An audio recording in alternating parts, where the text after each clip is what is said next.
Bienvenidos nuevamente a una nueva edición de Diálogo Jurídico, el programa de la Escuela de Ciencias Sociales y específicamente de la carrera de abogacía. Hoy con invitados muy especiales, como siempre nos tiene acostumbrado la doctora Norma González Ribot. ¿Cómo le va?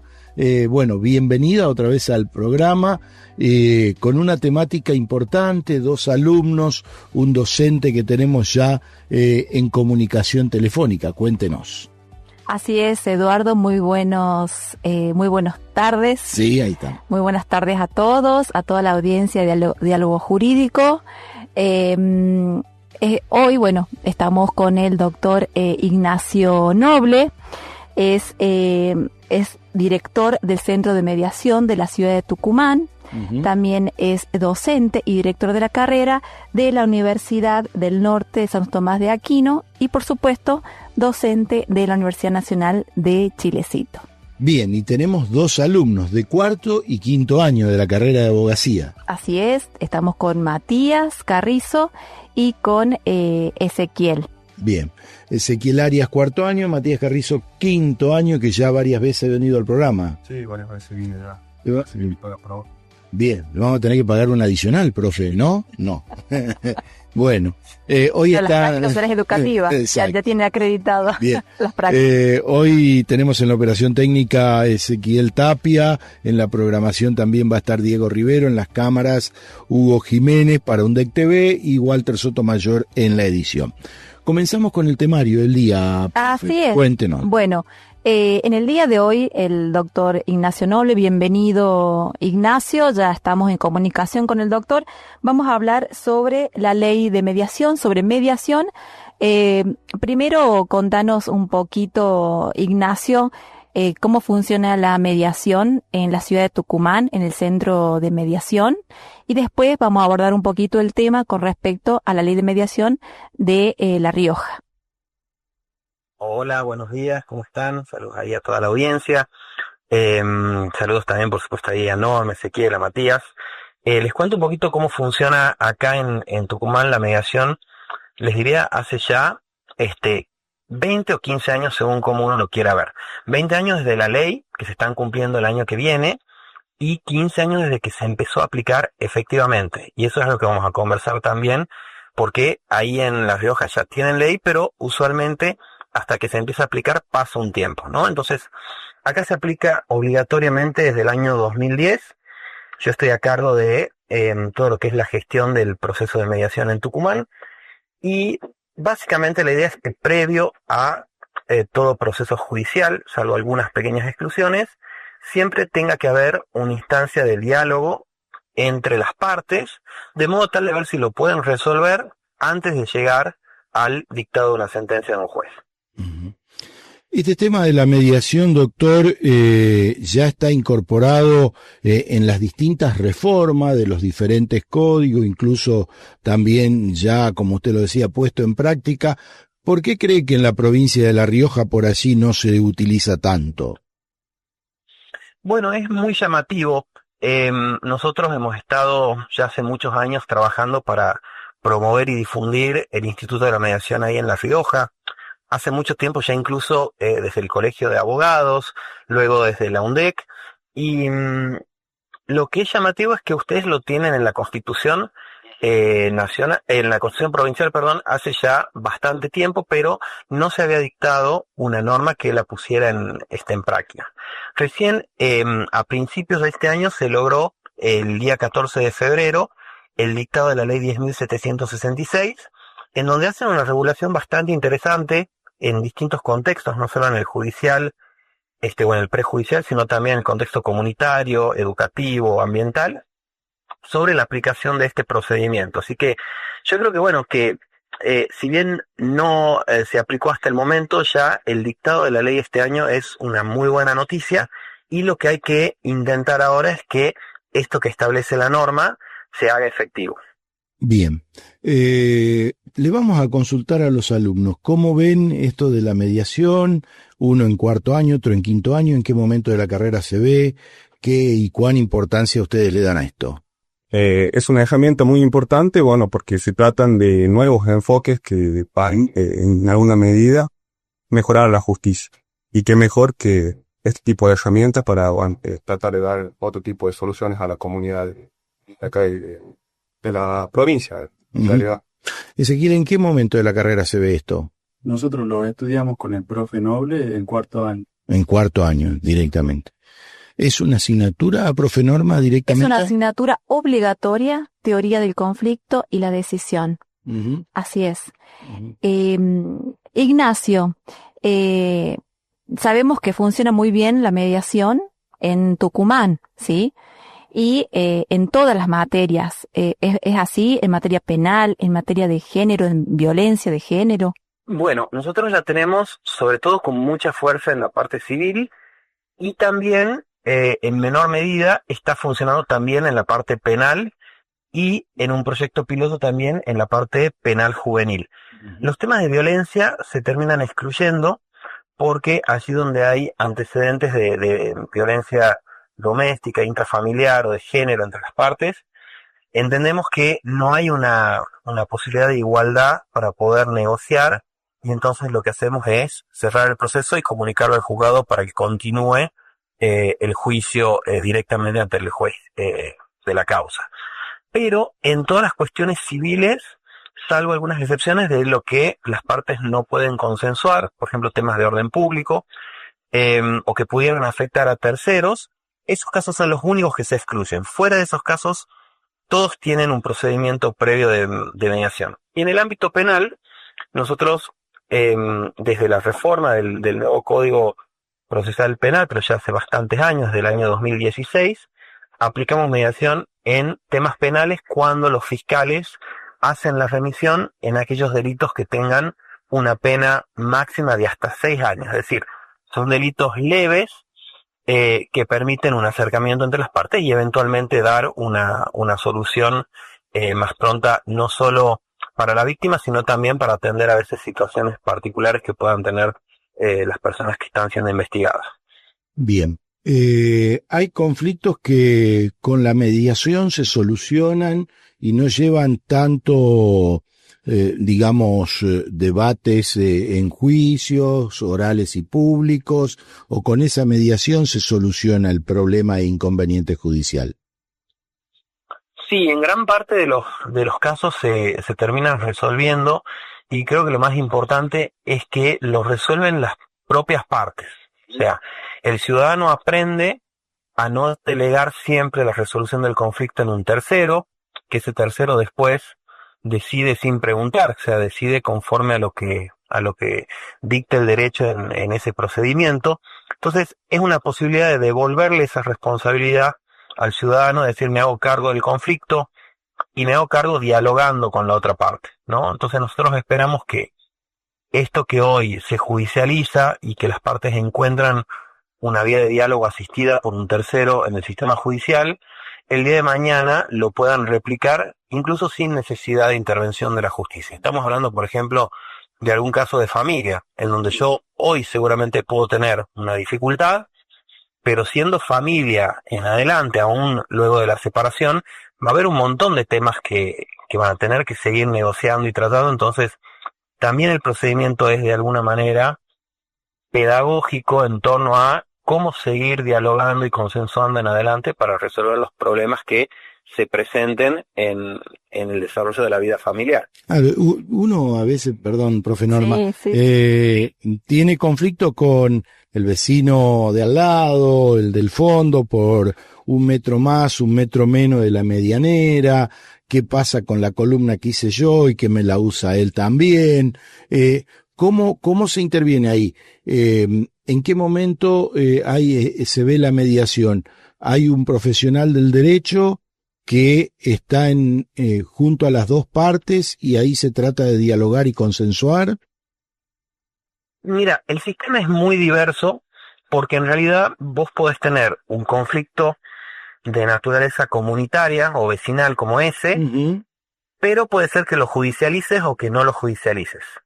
Si vos lo judicializás, entra dentro de lo que sería la mediación en el ámbito prejudicial o judicial, Y si vos no decidís judicializarlo, sino, por ejemplo, podrías ir a un municipio que tenga su propio centro de mediación o a la Defensoría del Pueblo. Bien. Entonces podrías trabajarlo desde un lugar diferente, ¿no? Y después, por supuesto, si no se arregla, podés decidir siempre judicializar.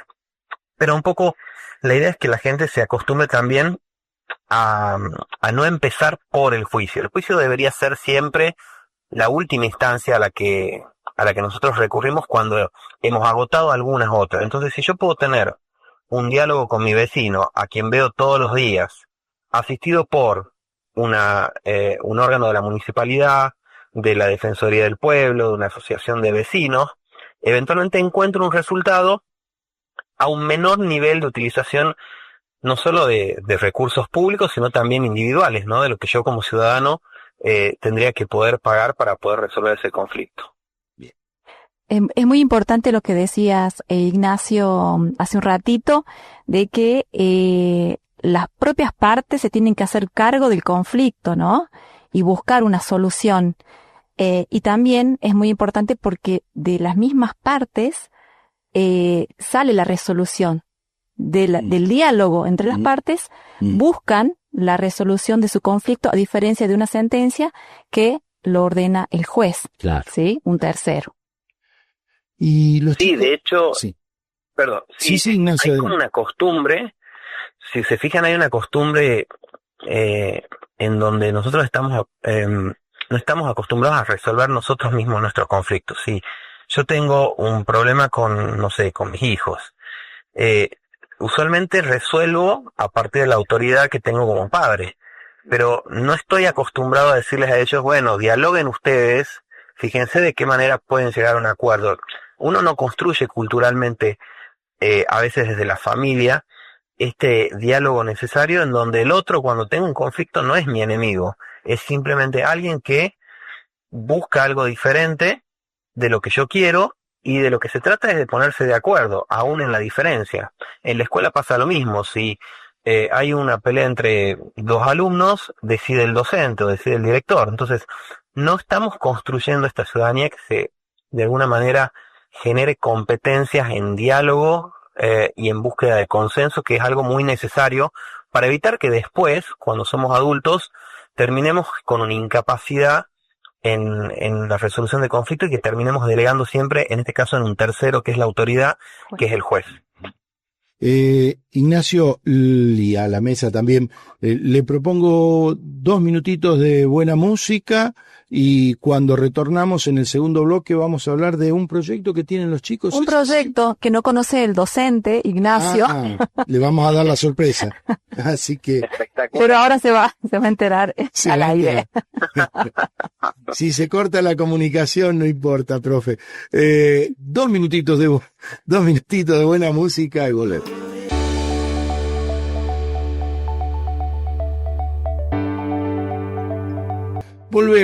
Volvemos al aire en este segundo bloque de diálogo jurídico, y lo habíamos dicho antes de escuchar el tema musical, de hablar del proyecto de los chicos. Entonces, Ezequiel, Matías, ustedes tienen ahora la palabra y contarnos a nosotros y al profesor Ignacio de qué se trata este proyecto. Bien, en primer lugar, nosotros hace un tiempo, aproximadamente 2 meses, nos entramos por la profe Norma que iba a haber un tipo de concurso nacional entre una sede de abogados que se llama Proyecto Pro Bono, en el cual consistía en que nosotros tenemos que buscar un problema sociojurídico respecto a la comunidad o una determinada región y tratar de darle una solución, digamos.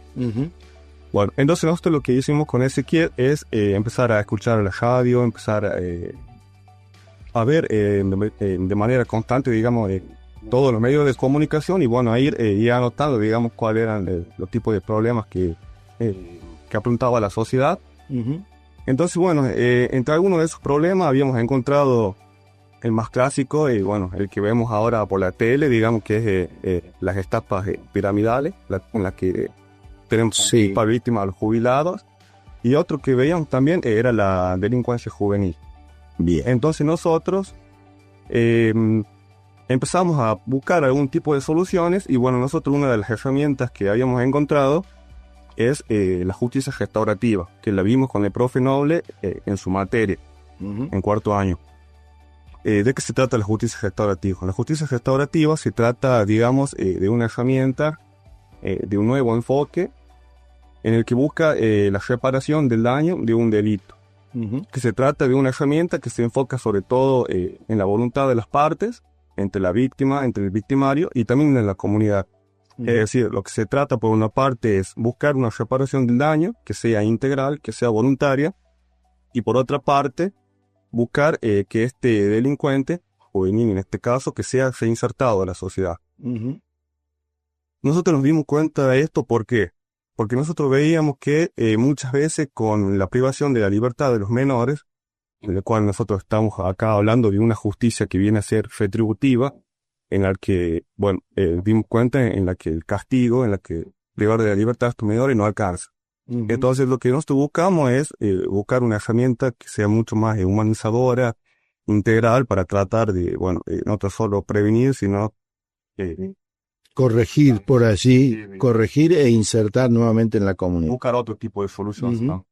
Y el proyecto que presentamos nosotros se llama Justicia Restaurativa y Prevención Comunitaria, porque habíamos planteado dos instancias en la cual encontramos la prevención, en donde nosotros buscábamos acercarnos a los jóvenes, ir a escuelas, a centros comunitarios, para hablar, informarles sobre de qué manera pueden resolver sus conflictos con los compañeros, realizar un análisis o un estudio de dónde nace su comportamiento, probablemente pueda ser delictivo, si viene de un contexto familiar, si tiene que ver con la situación económica.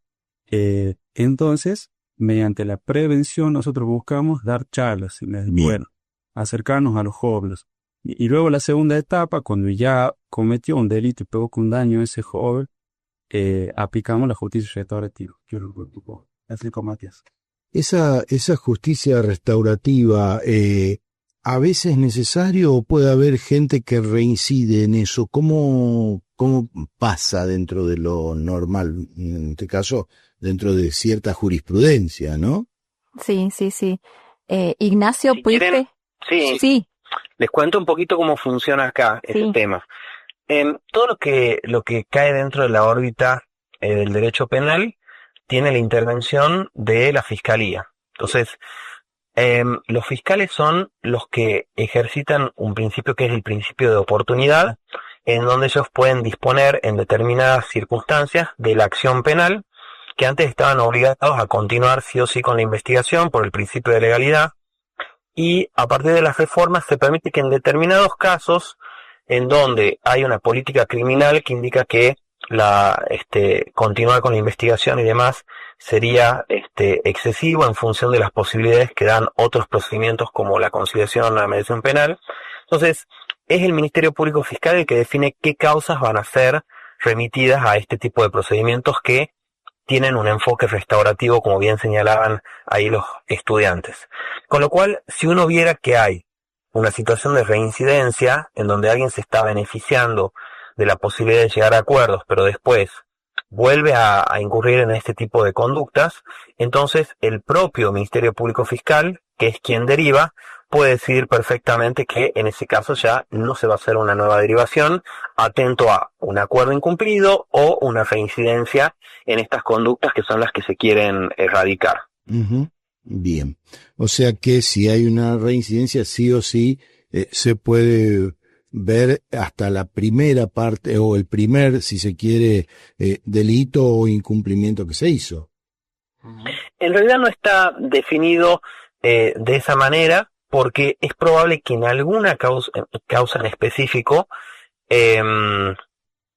uno pudiera, o sea, la fiscalía en este caso, pudiera valorar que hay circunstancias que hacen recomendable hacer una nueva intervención a través de un procedimiento de justicia restaurativa. Y habrá otros casos en donde uno evidencia que el procedimiento no resulta efectivo, y entonces habrá que continuar con la vía tradicional. Pero puede haber, por ejemplo, y esto pasa mucho con adolescentes, una cuestión de consumo de sustancias, ¿no? Entonces ahí también hay una necesidad de acompañamiento y de provisión de de algunas redes que puedan sostener a esos adolescentes para poder superar el problema de las adicciones, ¿no? Entonces, es una problemática que no se circunscribe únicamente al delito, sino que tiene esta posibilidad de trabajar en red y de poder acompañar en este caso a los adolescentes que pudieran estar en esta situación a poder sostenerse a través de organizaciones y demás que trabajan con estas problemáticas. Doctor, ¿cómo ha visto usted en estos tiempos que, bueno, como lo decía recién la profe Norma, varios años, y usted lo dijo, ¿no?, así en Tucumán con este tema de la mediación, ¿se ha podido cuantificar, si se quiere el término, a ver, el alivio a esa justicia ordinaria o descongestionar un poco a la justicia ordinaria con la mediación? Sí, yo entiendo que es muy elevado el número. Por supuesto que cada uno valora el porcentaje de formas diferentes. Y luego hay una cuestión acerca de cuáles son los números formales y luego algún número informal que ya les voy a explicar por qué. En lo formal, aproximadamente, para darles un número sencillo y redondo, estamos alrededor de del 30% a 32% de acuerdos en los casos civiles. Bien. Esto implica casi un tercio de las causas que vienen a mediación que terminan con acuerdo. ¿Por qué digo esto es lo formal? Porque luego hay muchos casos que resultan sin acuerdo en la formalidad, pero en verdad lo que sucede es que las partes, para evitar el pago de honorarios de mediador, muchas veces terminan cerrando formalmente sin acuerdo, pero haciendo un acuerdo privado. Y esto se evidencia en muchos casos porque transcurrido plazos mayores a los de caducidad de instancia, se observa que en el juzgado no han tenido impulso procesal en un porcentaje cercano al 65%. Entonces, tomando el 30% o 32% de efectividad formal, más lo que no llega a los tribunales porque nunca se impulsa, que esté en el orden del 65% de lo que finaliza sin acuerdo, lo que termina efectivamente llegando a los juzgados es un porcentaje bastante más reducido de causas. Bien, Claro. bien. Muchísimo. Eso alivia el trabajo de los juzgados de instrucción, de las cámaras, bueno, de todo ese andamiaje judicial, ¿no? Así es. Sí, igual yo tengo ahí una postura que indica que cuando uno también más posibilidades le da a la gente de acceso a justicia, la gente también llega más. Y esto implica que la conflictividad es creciente. Entonces uno lo que no va a ver es una disminución concreta de cantidad de casos, sino una redistribución de esa conflictividad que encuentra en este caso soluciones a través de vías que consideramos que son más adecuadas para su resolución. Que implica también reconocer que hoy en día hay muchas personas que no tienen ningún tipo de acceso efectivo a justicia, sino que no hay procedimientos que tal vez me permitan a mí hacer un planteo que yo tal vez no quiero ir a tribunales, pero sí quiero tener una instancia de diálogo con otros. Entonces, me parece que enriquece la oferta de procedimientos que tiene la justicia para el justiciable. Bien, vuelvo a los alumnos, profe. El proyecto ya está hecho, ¿cuándo comienzan a aplicarlo? ¿Cómo sigue? Bueno, nosotros pasamos 2 instancias ya, en una que teníamos que presentar el proyecto el mes pasado, te mismo. ¿Bien en tiempo y a forma? Sí. Y bueno, después nosotros, hace como 2 semanas atrás, tuvimos una entrevista con el jurado, digamos, y bueno, ahí tratamos de explicarle cómo iba a funcionar nuestro proyecto, y bueno, igual queda ahí que hacerle un par de pulidas más, pero en términos generales está bien. Claro, nuestro principal objetivo no fue directamente el proyecto Pro Bono, sino que fue un impulso, pero nos dio el inicio de comenzar a investigar sobre la justicia restaurativa, también llegar a plantearlo como un proyecto para la provincia o para el municipio. Bien. Se puede aplicar. ¿Quiénes fueron los jurados, Norma? De pro bono no conozco. Es una serie de abogados. Es una red de abogados. Sí, sí. Los contactan directamente a los estudiantes que se inscriben y presentan proyectos. Perfecto. Son de la universidad. Bien. Lo voy a poner en compromiso, doctor Ignacio Noble. ¿Qué le parece el proyecto de los chicos? Bueno, a mí me parece espectacular. La verdad que me da aparte mucha satisfacción saber que, bueno, que esto que vimos en la materia, que por ahí uno diría, uno la prueba y se termina, ¿no? Haya quedado ahí con un interés, que eso los mueve a investigar. Me parece que es lo más valioso y por lo menos lo que a mí como docente me interesa del dictado de mi materia, ¿no? Que no sea algo que haya que pasar simplemente, sino que quede como este interés y estas ganas de seguir investigando y el día de mañana, quién sabe, también poder ser referentes en esta materia. Bien. El docente Ignacio Noble tiene una característica que inspira a los estudiantes a participar en este tipo de proyectos, como también en capítulos de libro. ¿Es así, Ignacio, con la estudiante Micaela Martínez?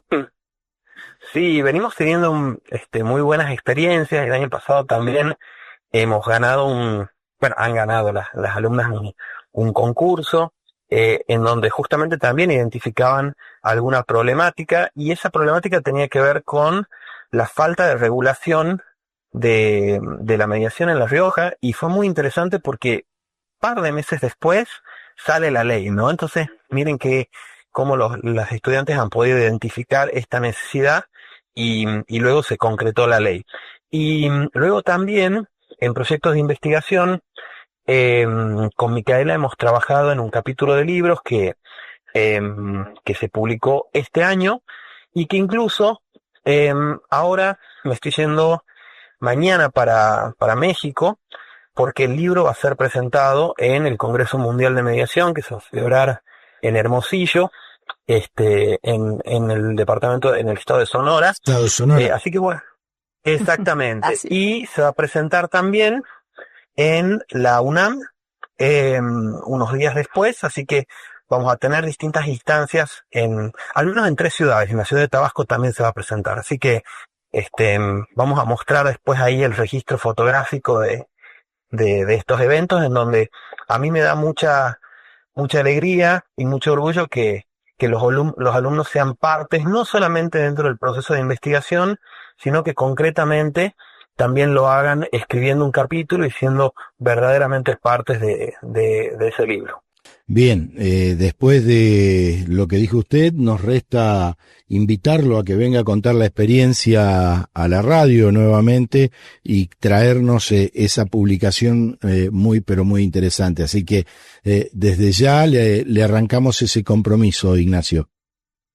Por supuesto, yo con muchísimo gusto estoy por ahí y les cuento cómo han resultado estas actividades. Así que bueno, muy muy agradecido siempre con ustedes, con la invitación y estoy siempre a disposición también para cuando así lo requiera. Muy bien, ¿le parece bien, profe Norma? Ponemos el punto final al programa Diálogo Jurídico de esta semana. Así es, Eduardo, muchísimas gracias. Gracias, Ignacio, y felicitarte por todas estas presentaciones internacionales en México. Y gracias, por supuesto, a los estudiantes, a Matías y a Ezequiel por esta iniciativa. Muy bien. De esta manera cerramos Diálogo Jurídico, un nuevo capítulo, y recordar que martes y jueves a la hora 19 está el programa Diálogo Jurídico y que en UNDEC TV, en el canal de YouTube de nuestra universidad, se va a reiterar el programa. Muchas gracias a todos y hasta la próxima semana.